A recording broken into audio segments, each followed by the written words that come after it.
Dropbox, after more than a decade, finally went public this morning, and the stock soared more than 40% in its initial trading, making it a marquee success for one of the original Web 2.0 companies, at least for now. While we still have to wait for the dust to settle, it's been a very long road for Dropbox, from starting off as a file-sharing service, to hitting a $10 billion valuation in the middle of a massive hype cycle, to expectations dropping and then the announcement of a $1 billion revenue run rate. Dropbox has been a roller coaster, but it's another big moment this afternoon. It's Y Combinator's first big IPO, and Y Combinator still has a very deep bench of startups that are, thus far, obvious IPO candidates down the line like Airbnb and Stripe. That isn't to take away anything from the work of CEO Drew Houston and the rest of Dropbox's team, but Y Combinator's job is to basically take a bunch of shots in the dark based on good ideas and potentially savvy founders.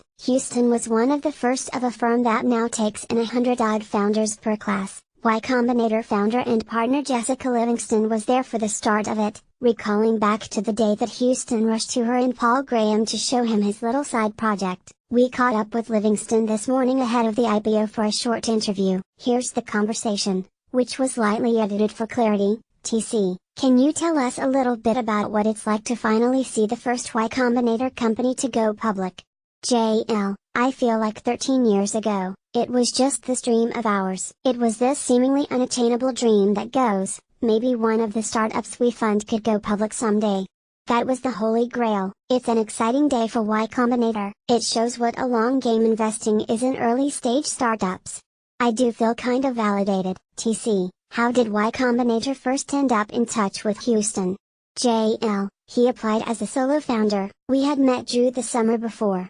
Back then, we were so small that we always encouraged people to bring friends to a Y Combinator dinner. Zibney founder Adam Smith brought Houston, and we met him then and talked it through. When he applied, we invited him to come to an interview, and Paul Graham, before the interview, reached out to Houston. He said, "I see you're a solo founder, and you should find a co-founder."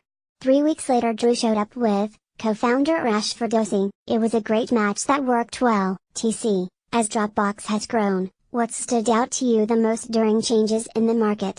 JL, they're a classic example of founders who are programmers who built something to solve their own problem. Clearly, this is a perfect example of that. Drew gets on the bus, he forgets his files, and he can't work on the whole trip down. He then creates something that will allow him to access files from everywhere. At the time, when he came on the scene with that, there were a lot of companies doing it but none were very good. I feel like Dropbox, regardless of market dynamics, from the very beginning was always dedicated to wanting to do well by building a better solution. They wanted to build one that actually works. I feel like they've stuck to that and that's been driving them since. That's been their guidepost. TC, what was your first meeting with Houston like, and do you think he has changed in the past 10 years? JL, when I first met him, he was young. He was very young, and he was always a gooder, and very earnest. During Y Combinator he was very focused on building this product and was not distracted by other things. That's when there were just two people. He's really evolved over the years as an incredible leader. He's grown this company and he's navigated through all different parts of his life cycle. I've witnessed his growth as a leader and as a human being. He's always been a great person. It's sort of exciting to see where he is now that he's come a long way. It's really cool. TC, Houston and Ferdowsi still own significant portions of the company even after raising a lot of venture capital. Do you think Y Combinator had any effect on companies looking for more founder-friendly deals? JL, I think when Y Combinator started, our goal in many ways was to empower founders. It was to level the playing field. You don't have to have a connection in Silicon Valley to get funding. You just have to apply on our website. You don't have to have gone to an Ivy League school. We try to tell them, don't let investors take advantage of you because you're young and have never done this before. In general, times have changed over the past 15 years. Hopefully Y Combinator played a small role in some of those changes in making things a little more found-friendly. TC, what's one of your favorite stories about Houston? JL, he was always very calm, cool, and collected under pressure. I remember that was definitely a quality about him. His feathers didn't get ruffled easily. One of the things I remember most clearly is from that summer when we had demo day. Back then it was, like, 40 people tops. Still, there was a lot of pressure. I remember Paul Graham came up with this idea that, hey, Drew, during your demo day you should show people how well Dropbox actually works by deleting your presentation and restoring it through Dropbox. That's kind of risky, right? To delete your presentation, you're just standing up there without anything. And he did it and he nailed the presentation. It sounds a little gimmicky, but it really worked and showed his product worked. I remember thinking, like, wow, he's pretty calm.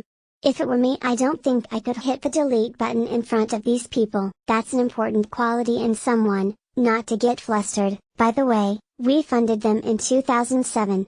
If you asked me in 2008 how were they doing, I would say, well, they're making progress. But it wasn't like we funded them and we could say, this is gonna be a great one. We just knew, yeah, they're making progress, but it's always hard to know their TC. Back then, what were you just expecting? M&A? Did you even anticipate an IPO? JL, as we were formulating the idea, the hope was rather than going to work at Microsoft, I use them as an example because that was the company back then, and rather than going to get a job out of college, why not build a company and make Microsoft acquire you to get you to work for them? We had low expectations back then, we were hoping there'd be some small acquisitions. But yes, the hope was always acquisitions. But maybe someday in our wildest dreams there'd be an IPO. We didn't even think YC would work when we started, people didn't believe in YC's models for many years. TC, looking back, what would you say is one of the biggest things you've learned throughout this experience? JL, what a long road it is for startups. When we started YC back then, it wasn't a popular thing to do a startup. Now, thank goodness, more people are starting them, and more types of people are starting them. It's not just super high-tech companies. That's exciting, but what I think a lot of people don't realize is how hard startups are. You say, yeah, I know how hard, but people don't realize how difficult they are and how long the commitment is. If you're successful, it takes such a long time. For someone like Houston, to make it to that point, they've committed a lot of their life and energy and all their intellectual capacity to making this work. To me, that's so exciting. But I think it would surprise people to know realistically how long that could take. TC, what would you tell startups with the hindsight of what happened with Dropbox's valuation hype cycle? JL, I will say, with startups, sometimes you just have to stick to what you're doing. There's a lot of stuff going on around you, especially now with social media and things like that.